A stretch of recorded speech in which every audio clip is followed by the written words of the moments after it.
அஸ்ஸலாமு அலைக்கும் வரஹ்மத்துல்லாஹி வபரகாத்துஹு.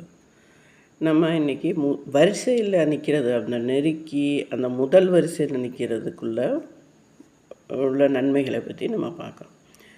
நம்ம எதுக்குமே ஃபஸ்ட்டு முந்திட்டு ஒரு பழமொழியோட சொல்லுவாங்க, பந்திக்கு முந்து படைக்கு பிந்து அப்படிம்பாங்க.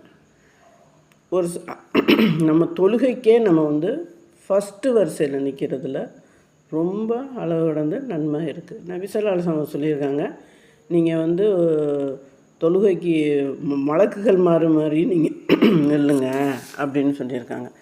அப்போ சஹாபாக்கள் கேட்டிருக்காங்க, மலக்குகள் மாதிரி அணிவகுக்கிறதுனா எப்படி அப்படின்னு கேட்டதுக்கு அவங்க இறைவனோட முதல் வரிசையில் அவங்க நிற்பாங்க. அது மாதிரி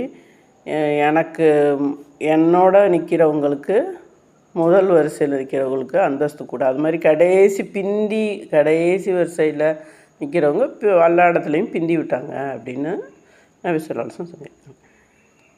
ரெண்டாவது, அந்த வரிசையில் நிற்கும்போது நெருக்கமாக ஒருவரோட ஒருவர் அப்படி கிட்டக்க நெருங்கி தோளோட தோள் நம்மளுடைய முஸ்லீம்ஸோட குவாலிட்டியை ஒரு நல்ல இதே, அவங்க யாராக இருந்தாலும் சரி, அவங்க வேறு மதத்தை பணக்காரங்களோ ஏழையோ, அவங்க அந்த தொழுகைக்கு வந்துட்டாங்கன்னா நெருங்கி ஒருவரோட ஒருவர் ஒட்டி நின்று வேறு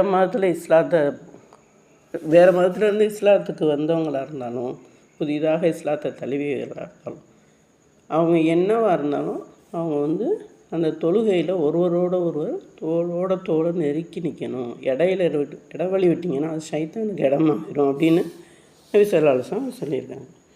ரெண்டாவது, தொழுகையில் ஆண்கள் முதல் வரிசையிலையும், பெண்கள் அப்படி ஜமாத்தோடு தொழுகிற கடைசி வரிசையும் சிறந்தது அப்படின்னு சொல்லியிருக்காங்க. பாங்கு கூறுவதில் முதல் வரிசையில் கூற வர்றவங்க அதோட நன்மையை தெரிஞ்சால் அவங்க சீட்டு குலுக்கி போட்டு அதை தேர்ந்தெடுத்துக்குவாங்க அப்படின்னு நபி ஸல்லல்லாஹு அலைஹி வஸல்லம் சொல்லியிருக்காங்க. நம்ம வரிசையாக நானே பல கேள்விப்பட்டிருக்கோம்.